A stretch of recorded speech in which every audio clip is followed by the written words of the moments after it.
Hello friends, very good afternoon. Welcome to the Hindu editorial analysis. మీ అందరికీ తెలుసు 1 July నుంచి యూపీఎస్సీ ఇన్ఫినిటీకి కొత్త బ్యాచెస్ స్టార్ట్ అవుతున్నాయి. హైదరాబాద్, విశాఖపట్నం మరియు ఆన్లైన్ అన్నింటిలో కూడా new batches are getting started. So fee structure మీకు క్లియర్గా కనిపిస్తుంది. కాకపోతే ఒక విషయం మీరు గమనించాలి ఏంటంటే 1 జూలై నుంచి ఫీ స్ట్రక్చర్ పెరుగుతుంది, అంటే 10,000 రూపీస్ ఫీజు పెరుగుతుంది. సో ఎవరైతే ప్లాన్ చేస్తున్నారో I want all of you to join by tomorrow which is 30th June. రేపట్లోగా జాయిన్ అయ్యే ప్రయత్నం చేయండి. రైట్, ఈ కోర్సుకి మీకు లైఫ్ టైం వ్యాలిడిటీ ఉంది. And this is the phone number. ఏ డౌట్స్ ఉన్నా ఇవాళ రేపు మేడంతో మాట్లాడి క్లియర్ చేసుకోండి. I'm very clear, the fee is going up from 1 July across all categories. So మీకు ఈఎంఐ ఆప్షన్ ఉంది, అప్ ఫ్రంట్ ఆప్షన్ ఉంది, 2 ఆప్షన్స్ ఉన్నాయి. And valid only till tomorrow. Don't forget, last 2 days, don't forget this. And ఆప్షన్స్కి కూడా కొత్త batches announce చేశాము. PubAd, PSIR, sociology, anthropology, Telugu literature అన్నిటికీ కూడా కొత్త బ్యాచ్ అనౌన్స్ చేయడం జరిగింది. అండ్ 10% ఆఫ్ కూడా ఇవ్వడం అనేది జరుగుతుంది. And this is valid till 30th June. ఇక్కడ మీకు కనిపిస్తుంది ఫీ స్ట్రక్చర్ కూడా 25,000 రూపీస్ ఫీ కాస్త 22,500కి మీకు అందుబాటులోకి వస్తుంది. అండ్ మీరు కాల్ చేయాల్సిన నెంబర్ ఇది. And you have lifetime validity on all the optionals as well. So మరి ఇవాళ ఎడిటోరియల్ ఒకసారి స్టార్ట్ చేద్దాం. The title of the editorial is essence of time. Title of the editorial ఏంటమ్మా? Essence of time. Time యొక్క importance అనే మీనింగ్లో వస్తుంది. Judicial intervention should strengthen anti defection law, not undermine it.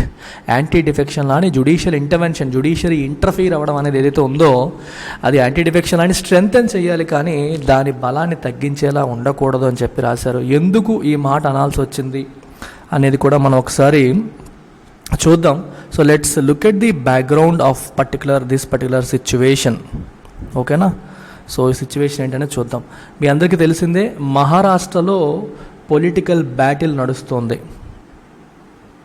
మహారాష్ట్రలో శివసేన పార్టీకి చెందిన కొంతమంది రెబెల్ ఎమ్మెల్యేస్ మహారాష్ట్ర దాటి వేరే రాష్ట్రంలో రిసార్ట్లో స్టే చేస్తున్నారు. ప్రభుత్వానికి మా సపోర్ట్ లేదు అన్నట్టుగా వాళ్ళు ఇండికేషన్ ఇచ్చారు. సో ఇప్పుడు ఇది మైనారిటీ ప్రభుత్వం అయిపోయింది. ఎప్పుడైతే ఇది మైనారిటీ ప్రభుత్వం అయిపోతుందో ఒకవేళ ఫ్లోర్ టెస్ట్ జరిగితే ప్రభుత్వం ఓడిపోయే అవకాశం ఉంటుంది. అవిశ్వాస తీర్మానం పెట్టినా, ఫ్లోర్ టెస్ట్ చేసినా ప్రభుత్వం కూలిపోయే ప్రమాదం అనేది ఉంటుంది.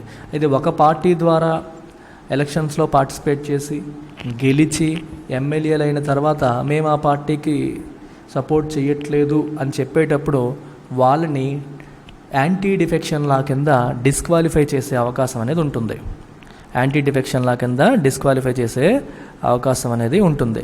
సో ఇక్కడ ఏం జరిగిందంటే మనకి deputy speaker, Maharashtra assembly deputy speaker వాళ్ళకి నోటీస్ ఇచ్చారు. ఏ నోటీసు? Disqualification notice. మిమ్మల్ని ఎందుకు డిస్క్వాలిఫై చేయకూడదో మాకు వివరించండి, మీరు చేసిన పని వల్ల డిస్క్వాలిఫికేషన్ నోటీస్ ఇవ్వడం జరిగింది. ఇచ్చి 2 days టైం ఇచ్చారు. 2 daysలోగా మీరు రెస్పాండ్ అవ్వాలి అని చెప్పి ఆ 16 రెబెల్ ఎమ్మెల్యేస్ ఎవరైతే ఉన్నారో వాళ్ళకి 2 days టైం ఇవ్వడం జరిగింది. సో వాళ్ళు ఏం చేశారంటే ఈ రెబెల్ ఎమ్మెల్యేస్ యొక్క లీడర్ వచ్చి సుప్రీంకోర్టుని అప్రోచ్ అయ్యారు.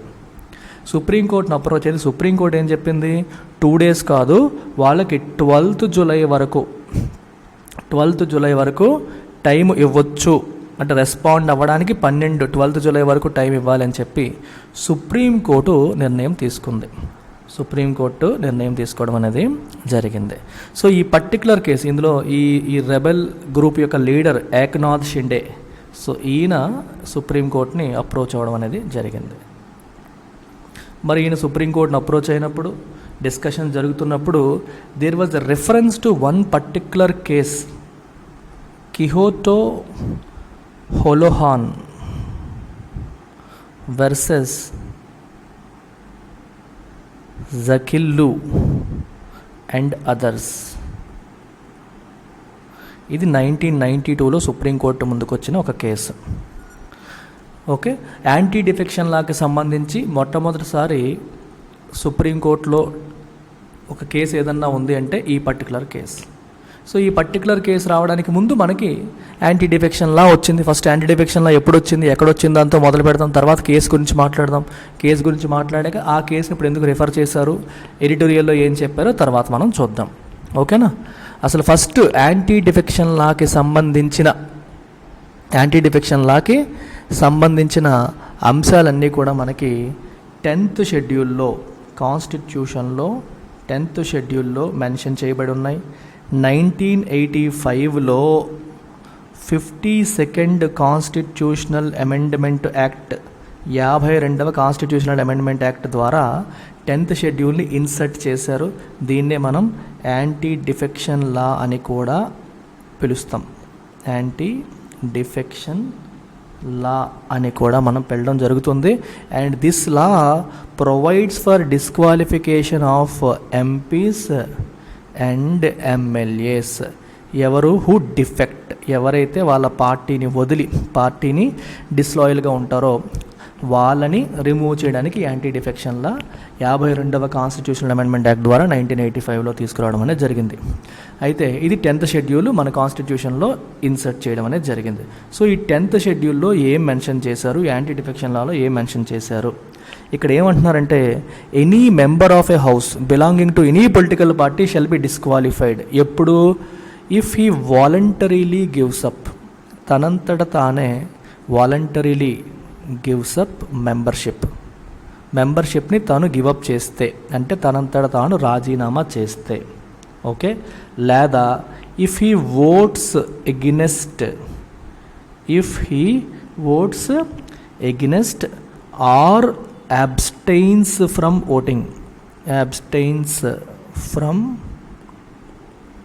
Voting in the house. Okay, contrary to the party, అంటే పార్టీ ఏదైతే చెప్తుందో పార్టీ నిర్ణయానికి వ్యతిరేకంగా ఓటు వేసినా, లేదా ఓటింగ్లో పార్టిసిపేట్ చేయమని పార్టీ చెప్పినప్పటికీ నువ్వు పార్టిసిపేట్ చేయకపోయినా సరే పర్మిషన్ తీసుకోకుండా, ఈ 2 కారణాల్లో ఏదైనా ఉంటే అప్పుడు అతన్ని మనం యాంటీ డిఫెక్షన్ లా కింద అనర్హత వేటు వేసే అవకాశం ఉంటుంది. మరి ఈ డెసిషన్ ఎవరు తీసుకుంటారు? 10th షెడ్యూల్ క్లియర్గా చెప్తోంది, అల్టిమేట్ పవర్ లైస్ విత్ స్పీకర్కి స్వీపింగ్ పవర్స్ ఉన్నాయి. ఏదైనా సరే డెసిషన్ వచ్చిందంటే స్పీకర్ తీసుకున్న డెసిషన్ అనేది స్పీకర్స్ డెసిషన్ అనేది ఫైనల్ అని చెప్పి 10th షెడ్యూల్ చెప్తుంది. స్పీకర్కి ఈ పర్టికులర్ అథారిటీ ఉంటుందని చెప్పారు. మరి తర్వాత ఈ కిహోతో హోలోహాన్ కేసులో ఏం జరిగింది? అసలు స్పీకర్కి అల్టిమేట్ పవర్స్ ఉండడం కరెక్టేనా, అతను డిసైడ్ చేసేయడం కరెక్టేనా అని చెప్పి ఈ కిహోతో హోలోహాన్లో కేసులో సుప్రీంకోర్టులో వెళ్ళడం అనేది జరిగింది. సుప్రీంకోర్టుని అడిగారు, స్పీకర్కి అంత బ్రాడ్ పవర్స్ ఉండడం కరెక్టేనా, అది అతను బయాస్డ్గా ఉండే అవకాశం ఉంటుంది కదా, ఎందుకంటే స్పీకర్ ఎప్పుడు అధికార పార్టీకి చెందినవాడే ఉంటాడు కదా, వాళ్ళ పట్ల బయాస్డ్గా ఉండే అవకాశం ఉంటుంది కదా అని చెప్పి ఇందాక మీకు చెప్పిన ఈ పర్టికులర్ కేసు ఏదైతే ఉందో ఈ కేసులో దీన్ని ఛాలెంజ్ చేయడం అనేది జరిగింది. They argued whether it was fair that speaker should have such broad powers. So వాళ్ళు ఏం చేశారంటే ఎస్ అని చెప్పారు, స్పీకర్స్కి పవర్స్ ఉండడంలో తప్పు లేదు. They answered in the affirmative, అంటే స్పీకర్కి పవర్స్ ఉండడము తప్పు లేదనే చెప్పారు. ఎందుకంటే speaker is an important person in parliamentary democracy and so he's the guardian of the rights and privileges of the house. So కాబట్టి అవసరమైతే ఆయన ఏ నిర్ణయం అయినా తీసుకునే అధికారం ఆయనకు ఉంటుంది అని చెప్పడం అనేది జరిగింది. ఓకే, సో ఇది కథ అన్నమాట. మరి డిప్యూటీ స్పీకర్ కథ ఏంటి? డిప్యూటీ స్పీకర్ కథ ఎందుకు వస్తుందంటే మనకి మహారాష్ట్రలో ఇప్పుడు స్పీకర్ లేరు, డిప్యూటీ స్పీకరే ఫంక్షన్ చేస్తున్నారు. సో డిప్యూటీ స్పీకర్కి సంబంధించి కూడా ఇందులో కొంచెం రాశారు, అందుకే కొంచెం డిప్యూటీ స్పీకర్ బ్యాక్గ్రౌండ్ కూడా ఒకసారి చూసేద్దాం. ఆర్టికల్ 93 ఆఫ్ ద కాన్స్టిట్యూషన్ చెప్తోంది ఏంటంటే మనకి స్పీకర్ గురించి, డిప్యూటీ స్పీకర్ ఆఫ్ లోక్సభ గురించి ఆర్టికల్ 93 చెప్తుంది. అలాగే ఆర్టికల్ 178 వచ్చేసరికి speaker and deputy speaker of legislative assembly గురించి చెప్తుంది. లోక్సభ గురించి 93, లెజిస్లేటివ్ అసెంబ్లీ గురించి ఆర్టికల్ 178 చెప్పడం అనేది జరుగుతుంది. సో వీళ్ళు ఏం చెప్తున్నారంటే స్పీకర్ లేనప్పుడు in the absence of speaker deputy speaker assumes his position and స్పీకర్కి ఉన్న ప్రతి ఒక్కటి కూడా డిప్యూటీ స్పీకర్కి ఆటోమేటిక్గా అప్లై అయిపోతుంది అని ఆర్టికల్ 95(1) అనేది చెప్తుంది. While the office of the speaker is vacant the duties of the office shall be performed by deputy speaker అని ఆర్టికల్ 95(1) అనేది మనకి చెప్పడం జరుగుతుంది. సో ఇది కథ. సో ఈ లైట్ బ్యాక్గ్రౌండ్తో మీరు ఒకసారి ఎడిటోరియల్ని మనం చదివి అర్థం చేసుకునే ప్రయత్నం చేద్దాం. Time is of essence when it comes to executing political manoeuvres to reduce a government to a minority. ఒక మెజారిటీ గవర్నమెంట్ని మైనారిటీ గవర్నమెంట్గా మార్చే టైంలో ఏది ఇంపార్టెంట్ అంటే టైమ్ ఈజ్ ఆఫ్ ఎసెన్స్, చాలా ఇంపార్టెంట్ అది. అప్పుడే పొలిటికల్గా నువ్వు కొన్ని కుట్రలు కుతంత్రాలు మాన్యూవర్ అంటే ఒక స్కిల్డ్ యాక్టివిటీ అని అర్థం. Anything that you do with a lot of skill, planning, మంచి స్కిల్ ప్లానింగ్తో మనం చేసే యాక్టివిటీని మాన్యూవర్ అంటారు. సో పొలిటికల్గా మనం ఎట్లాంటి మాన్యూవర్స్ చేసేటప్పుడు మోస్ట్ ఇంపార్టెంట్ ఆస్పెక్ట్ ఏంటంటే టైం. సో టకటకా జరగాలి, అండ్ అది విషయం అనమాట, ఒక skilled moment. Dissident legislators need time to gather enough numbers. Dissident అంటే ఎవరు? వ్యతిరేకంగా ఉన్నవాళ్ళు. ప్రభుత్వానికి వ్యతిరేకంగా ఉన్న లెజిస్లేటర్స్కి టైం కావాలి. ఎందుకు? ప్రభుత్వాన్ని పడగొట్టడానికి అవసరమైన స్ట్రెంగ్త్ని గ్యాదర్ చేయడానికి, టు ఓట్ అవుట్ ద రెజీమ్ని ఓట్ అవుట్ చేయడానికి, ఫ్లోర్ టెస్ట్లో వాళ్ళని ఓడించడానికి అవసరమైన స్ట్రెంగ్త్ గ్యాదర్ చేయడానికి వాళ్ళకి టైం కావాలి. Ruling parties need to close the window of opportunity soon. Ruling parties ఏం చేయాలి? వాళ్ళకంత టైం ఇవ్వకూడదు, వాళ్ళ ఆపర్చునిటీ లేకుండా త్వరగా క్లోజ్ చేసేయాలి. Often using the threat of disqualification for defection. మరి రూలింగ్ పార్టీ ఏం చేస్తుంది? భయపెడుతుంది. నువ్వు డిఫెక్ట్ అవుతున్నావు, మీకు డిస్క్వాలిఫై చేసేస్తామని భయం పెడుతూ వాళ్ళని దారిలోకి తెచ్చే ప్రయత్నం రూలింగ్ పార్టీస్ చేస్తాయి. It is in this backdrop, ఈ బ్యాక్గ్రౌండ్లో, that judicial intervention in matters relating to disqualifying law makers for defection takes place. ఇలాంటి సందర్భంలోనే అటు గవర్నమెంట్ కావచ్చు, అటు ఎవరైతే డిఫెక్షన్ నోటీస్ తీసుకుంటున్నారో వాళ్ళు కావచ్చు, కోర్టులను అప్రోచ్ అవుతుంటారు. అంటే పరిస్థితిని వాళ్ళకు అనుకూలంగా మార్చుకోవడం కోసం కోర్టు యొక్క ఇంటర్వెన్షన్ని కోరుతూ ఉంటారు. ఈ బ్యాక్డ్రాప్తో వాళ్ళు వెళ్తారనమాట. జ్యుడిషియల్ ఇంటర్వ్యూన్ అవ్వమని అడిగినప్పుడు చూడండి, డిఫెక్టర్ ఏం కోరుకుంటాడు? He wants time. ఇంకా జనాలు వస్తే ఎక్కువ మంది గ్యాదర్ అవుతారు, వాళ్ళని ఉపయోగించి ఓట్అవుట్ చేసేయాలి. వీళ్ళు ఏమనుకుంటారు? టైం ఇవ్వకూడదు, టైం ఇవ్వకుంటే టకటక పనులు కానిచ్చేయాలని వీళ్ళు అనుకుంటారు. ఇలాంటి సందర్భాల్లో ఈ బ్యాక్గ్రౌండ్లో వాళ్ళు జ్యుడిషియరీ దగ్గరికి వెళ్ళి ఇంటర్వ్యూన్ అవ్వమని అడుగుతూ ఉంటారు. ఎలా? Either buying the dissidents time or allowing disqualification proceedings to go on unhindered. Government ఏం చేస్తుంది? డిస్క్వాలిఫికేషన్ ప్రొసీడింగ్స్ గ్యాప్ లేకుండా, అన్హెండెడ్ అంటే వితౌట్ ఎనీ అబ్స్ట్రక్షన్ అయ్యేలా చూడమని గవర్నమెంట్ అడుగుతుంది. ఈ డిసిడెంట్స్ ఏం అడుగుతారు? మాకు కొంచెం టైం ఇవ్వండి అని చెప్పి వాళ్ళు అడుగుతారు. ఎందుకంటే వాళ్ళకి టైం ఉంటే ఇంకా ఎక్కువ మంది స్ట్రెంత్ని గ్యాదర్ చేసి ప్రభుత్వాన్ని పడగొట్టే ప్రయత్నం చేస్తారు. వీళ్ళేంటి టైం ఇవ్వకుండా టకటక డిస్క్వాలిఫికేషన్ ప్రొసీడింగ్స్ తోసేస్తే వాళ్ళని పక్కన తోసేయచ్చు, ఫ్లోర్ టెస్ట్లో గెలవచ్చు అనేది గవర్నమెంట్ ప్రయత్నం. ఈ యాంగిల్లో, ఈ బ్యాక్డ్రాప్లో they approach court. By its order granting time till July 12 to dissident Shiv Sena legislators in the Maharashtra Assembly to reply to the Deputy Speaker's notice under the anti-defection law, the Supreme Court has effectively made it possible for them to actualize their objective without the threat of disqualification for now. సుప్రీంకోర్టుకి వీళ్ళు వెళ్ళారు. ఇప్పుడు చెప్పాను మీకు, సుప్రీంకోర్టుకి వెళ్తే ఆయన ఏమి, మన స్పీకర్ ఏంటంటే డిప్యూటీ స్పీకర్ 2 daysలో రిప్లై ఇవ్వాలని నోటీస్ ఇచ్చారు. వీళ్ళు సుప్రీంకోర్టుకి వెళ్తే సుప్రీంకోర్టు ఏం చేసింది? July 12 వరకు టైం ఇచ్చింది. July 12 వరకు టైం ఇవ్వడం, ఈలోపు ఇక్కడ వీళ్ళు ఏం చేస్తారు? మనకి మహారాష్ట్ర అసెంబ్లీలో ఏం చేస్తారు? అవిశ్వాస తీర్మానం, ఫ్లోర్ టెస్ట్ పెడతారు. వీళ్ళేమో దూరంగా ఉండిపోతారు. వీళ్ళు దూరంగా ఉండి ఫ్లోర్ టెస్ట్ పెట్టినప్పుడు శివసేన ఓడిపోయింది అనుకోండి, ప్రభుత్వం కూలిపోతే ఇంక ఇవన్నీ మరి జరగవు. ఆ స్పీకర్ పదవి కూడా మరి ఉండదు. వీళ్ళు రిప్లై ఇచ్చేలోగా ప్రభుత్వమే కూలిపోతుంది, ఇంకేమీ ఉండదు. అది పరిస్థితి. సో వాళ్ళు కోరుకున్నదిగా ప్రభుత్వం కూలిపోవాలనుకోవడమే వాళ్ళు కోరుకుంటున్నారు.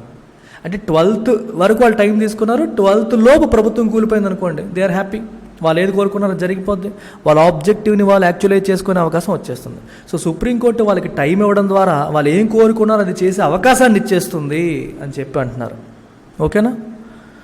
So without the threat of disqualification, అసలు డిస్క్వాలిఫికేషన్ థ్రెట్టే లేకుండా ప్రశాంతంగా వాళ్ళు కోరుకునేది జరిగే అవకాశం అనేది వచ్చేస్తుంది. It is doubtful whether the court should have done this in the face of a specific bar on judicial intervention in disqualification proceedings at any stage prior to final adjudication under the 10th schedule. Okay, ఇది ఒక important aspect అమ్మ. చూడండి, అసలు court speaker final decision తీసుకోవడానికి ముందు court involve అవ్వడం, court judicial intervention ఏదైతే ఉందో అది చెయ్యొచ్చా లేదా అనే విషయంలో ఒక బార్ ఉంది. బార్ అంటే నిషేధం. అదే in the face of a specific bar on judicial intervention. Judiciary అనేది డిస్క్వాలిఫికేషన్ ప్రొసీడింగ్స్ ఫైనల్ అయ్యేంత వరకు మధ్యలో దూరకూడదు. డిస్క్వాలిఫికేషన్ ప్రొసీడింగ్స్ ఫైనలైజ్ అయిన తర్వాత మీరు దాన్ని ఛాలెంజ్ చేసుకోవచ్చు. కానీ ప్రొసీడింగ్స్ అవుతున్నప్పుడు మధ్యలో డిప్యూటీ స్పీకరు నిర్ణయం వెలువరచక ముందే కోర్టు ఇన్వాల్వ్ అవ్వడం, ఇంటర్వ్యూన్ అవ్వడం అనేది కరెక్ట్ కాదు అని దానిపైన బార్ ఉంది, నిషేధం ఉంది. కానీ అలా చేయొచ్చా చేయకూడదు అందుకే రాశారు it is doubtful whether the court should have done this. Court అసలు మధ్యలో దూరి వాళ్ళకి టైం ఇవ్వడం అనేది కరెక్టా కాదా అనేది డౌట్ఫుల్ అని చెప్పి అంటున్నారు.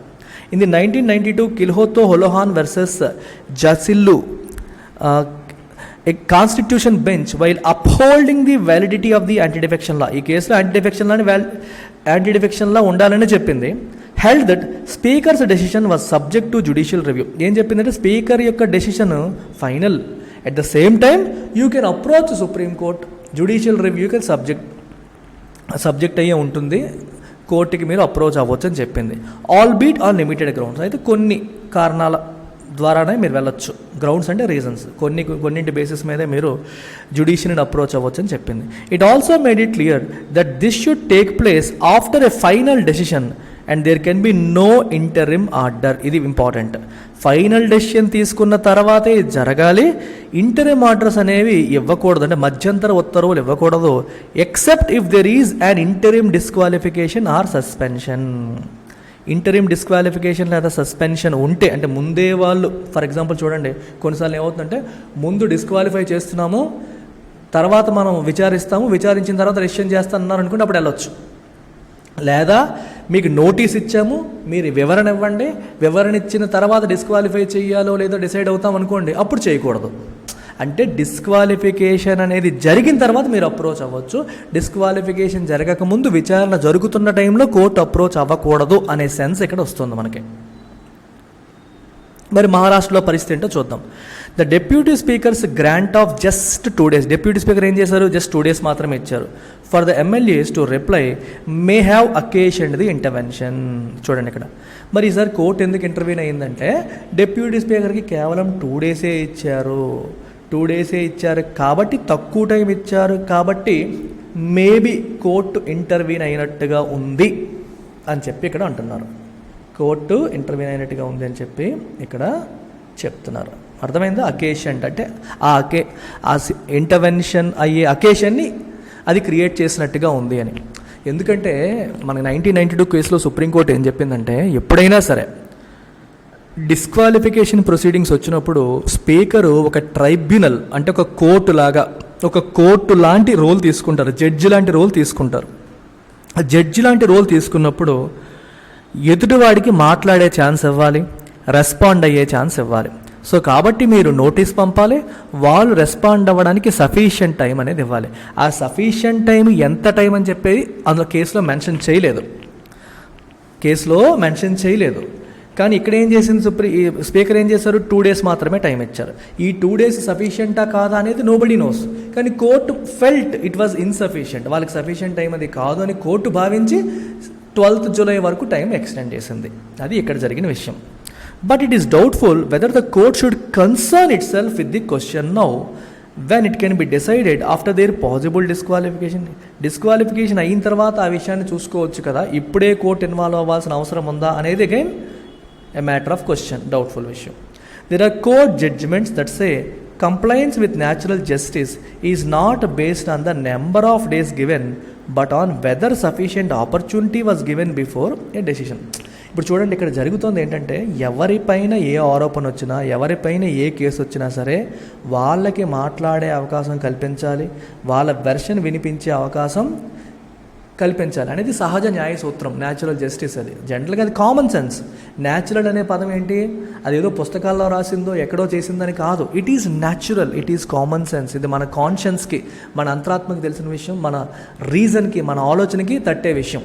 అరే తప్పు చేశాడు అన్నప్పుడు వాడి వెర్షన్ కూడా వినాలి కదా, నువ్వే డిసైడ్ చేసి తోసేయకూడదు. అప్పీల్ అంటాం, వాడి వెర్షన్ విని తర్వాత మనం డిసైడ్ అవ్వాలి. సో అలా అన్నారు. కానీ 2 days సరిపోతుందా, 10 days సరిపోతుందా అనేది నోబడీ నోస్. కోర్టు ఆ విషయంలో ఇంటర్వ్యూన్ అవ్వాలా లేదనేది నోబడీ నోస్. చూడండి సఫిషియంట్ ఆపర్చునిటీ ఇచ్చారా లేదనేది మాత్రమే చూడాలి, కానీ 10 రోజుల 5 రోజుల ఈ విషయం అనేది కోర్టుకు అవసరం లేదు కదా అనేది ఇక్కడ ఆలోచిస్తున్నారు. Based on a conclusion in Nabam Rebia ఈ కేసులో that a presiding officer should not adjudicate any defection complaint while a motion for his own removal is pending. ఇది ఇంకో విషయం.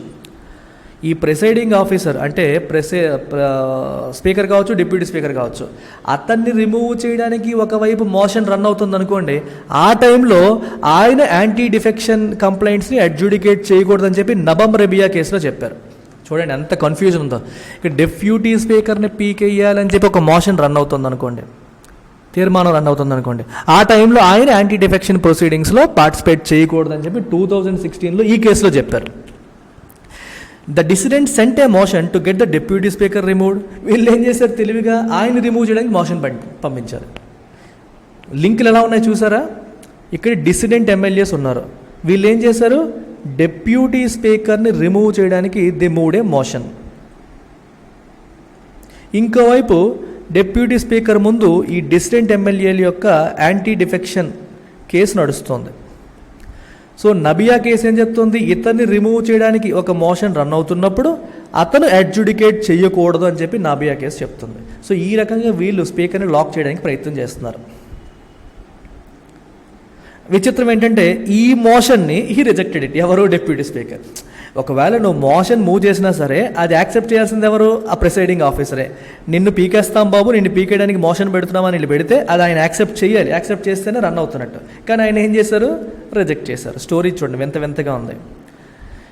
The rejection has also been question in the court. అదేంటిది, అతన్నే remove చేయడానికి మేము motion move చేసినప్పుడు reject చేసే అధికారం అతనికి ఉండకూడదు కదా, అది న్యాచురల్ జస్టిస్ కాదు కదా అని వీళ్ళ పాయింట్. ఆ పాయింట్ విషయం కూడా కోర్టుకి వెళ్ళారు మళ్ళీ. thus raising a jurisdiction question on the adjudicatory power of the deputy speaker. So deputy స్పీకర్కి ఇక్కడ జ్యూరిస్డిక్షన్ ఉందా లేదా అంటే ఈ కేసులో అతను వాదనలు విని నిర్ణయం తీసుకునే అధికారం ఉందా లేదా అనే క్వశ్చన్ ఇక్కడ రైజ్ అవుతుంది. Are you getting this point? మళ్ళీ ఇంకోసారి చెప్తాను చూడండి. నబియా కేసు 2016లో వచ్చిన నబియా కేసు ఏం చెప్తుంది, డిప్యూటీ స్పీకర్ ఉన్నారు ఇక్కడ లేదా స్పీకర్ ఉన్నారు ఎవరైనా సరే, వాళ్ళని రిమూవ్ చేయడానికి ఒక మోషన్ రన్ అవుతున్నప్పుడు, ఓకే, వాళ్ళని రిమూవ్ చేయడానికి మోషన్ ఉన్నప్పుడు then they should not adjudicate, వాళ్ళు అడ్జుడికేట్ చెయ్యకూడదు, ఏ కేసుని వాళ్ళు అడ్జుడికేట్ చేయకూడదు అని చెప్పి ఈ పర్టికులర్ కేసులో చెప్పారు. అయితే ఇక్కడ విచిత్రం ఏంటంటే this deputy speaker has rejected the motion. అంటే దాన్ని ఆయన యాక్సెప్ట్ చేయలేదు. స్పీకర్ యాక్సెప్ట్ చేస్తేనే కదా బిల్లు కానీ తీర్మానాలు కానీ ముందుకు వెళ్తాయి. ఆయన రిజెక్ట్ చేశారు. ఈ రిజెక్ట్ చేసిన విషయాన్ని మళ్ళీ కోర్టుకి తీసుకెళ్లారు. ఆయనకి రిజెక్ట్ చేసే అధికారం ఎలా వస్తుంది, ఆయన్ని రిమూవ్ చేయడానికి మేము పెట్టాం కదా అని ఆ విషయం కూడా కోర్టులోకి వెళ్ళింది. So it has become quite complicated. Thus raising a jurisdiction question, ఆయనకి నిజంగా జ్యూరిస్డిక్షన్ ఉందా లేదా, అది ఆయనకి పరిధి ఉందా లేదా అనే క్వశ్చన్ అక్కడ మనకి వస్తుందన్నమాట. Who of necessity has to decide disqualification questions in the absence of a speaker. ఇప్పుడు స్పీకర్ లేరు కాబట్టి ఈ డిస్క్వాలిఫికేషన్ క్వశ్చన్స్ ఆయనే డిసైడ్ చేయాలి. విచిత్రం ఏంటంటే ఇప్పుడు ఆయన మీదే ఈ క్వశ్చన్ వచ్చేస్తుంది. Motions to remove a presiding officer should not become a ploy to circumvent disqualification proceedings. మీకు అర్థమవుతుందా? డిస్క్వాలిఫికేషన్ ప్రొసీడింగ్స్ని తప్పించడానికి, తప్పించడం కోసం ఆయన్ని రిమూవ్ చేయడానికి మోషన్ పెట్టడం అనేది ఒక ప్లాయ్ అయిపోతుంది, ఒక స్ట్రాటజీ అయిపోతుంది. అలా అవ్వకూడదు అని చెప్పి అంటున్నారు. ఇఫ్ కోర్ట్స్ కౌంటెనెన్స్ అంటే యాక్సెప్ట్ అని అర్థం. కౌంటెనెన్స్ ఇక్కడ వెర్బ్గా వాడారు, యాక్సెప్ట్ అని అర్థం. Accept maneuvers to preempt a decision on whether legislators camping in another state and questioning the chief minister's majority have incurred disqualification by voluntarily giving up membership of their party. చూడండి, if courts accept maneuvers to preempt a decision on whether legislators, ఇక్కడ పార్టీకి వ్యతిరేకంగా legislators వేరే ప్లేస్లో రిసార్ట్లో camping చేస్తున్న legislators ఎవరైతే ఉన్నారో, chief minister యొక్క మెజారిటీని క్వశ్చన్ చేస్తున్న లెజిస్లేటర్స్ ఎవరైతే ఉన్నారో వాళ్ళు డిస్క్వాలిఫికేషన్కి అర్హులా కాదా అనే నిర్ణయాన్ని ప్రియంప్ట్ అంటే అర్థం ఏంటి, స్టాప్, ఆపడానికి చేసే ప్రయత్నాలు, మాన్యూవర్స్ అంటే ప్రయత్నాలు, స్కిల్డ్ యాక్షన్స్, వాటిని కోర్టులు యాక్సెప్ట్ చేస్తే they undermine the anti defection law. అప్పుడు కోర్టులు యాంటీ డిఫెక్షన్ లాని అండర్మైన్ చేస్తున్నట్టు and render nugatory rulings by constitution benches చేసిన రూలింగ్స్ని వాళ్ళు నుగేటరీ చేసినట్టు. నుగేటరీ అంటే యూజ్లెస్, అసలు యూజ్లెస్ చేసినట్టు. రెండర్ అంటే మేక్. ఈ స్టేట్మెంట్ చూడండి ఎంత పెద్దదో. మళ్ళీ ఒకసారి స్లోగా చెప్తా, కేర్ఫుల్గా వినండి. Very very important statement.